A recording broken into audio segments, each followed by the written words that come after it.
का नहीं सिखाया। वो कमरे से झंडा उठा के फटाफट छत पे चढ़ गई। बराबर वाला घर उसके ताया अब्बा का घर था, लेकिन दोनों में इख्तलाफात चल रहे थे, इसलिए एक ही घर में दीवार खड़ी हो चुकी थी। और ये दीवार सिर्फ घरों के बीच में खड़ी नहीं हुई थी, बल्कि दिलों में भी आ चुकी थी। ना तो उसकी माँ अपनी जेठानी से मिलकर राजी थी, ना ही अब्बा और ताया। उसका भी अपने कज़न से खुदा वास्ते का बैर था। अभी भी वो छत पे जब झंडा लेके गई तो सुहेब अपनी छत पे खड़ा अपना झंडा लगाने की कोशिश कर रहा था।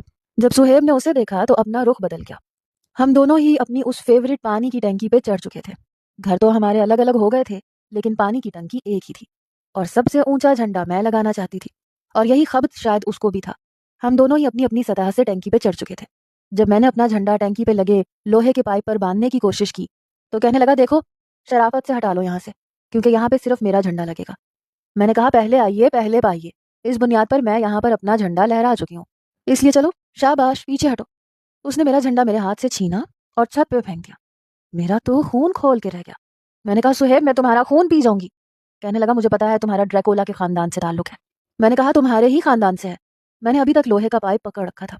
कहने लगा, हाथ हटाओ, मुझे अपना झंडा बांधना है। मैंने कहा, कच्ची गोलियां नहीं खेल रखी मैंने, मैं अपने साथ अपना पासबान सिपाही लेके आई हूँ। मैंने अपने छोटे भाई को आवाज दी। मैंने कहा, फाइज मुझे झंडा पकड़ाओ। फाइज फौरन फरमा बरदारों की तरह छत से झंडा उठा के ले आया और ऊपर पानी की टंकी की सीढ़ी चढ़ने लगा। सुहेब कहने लगा,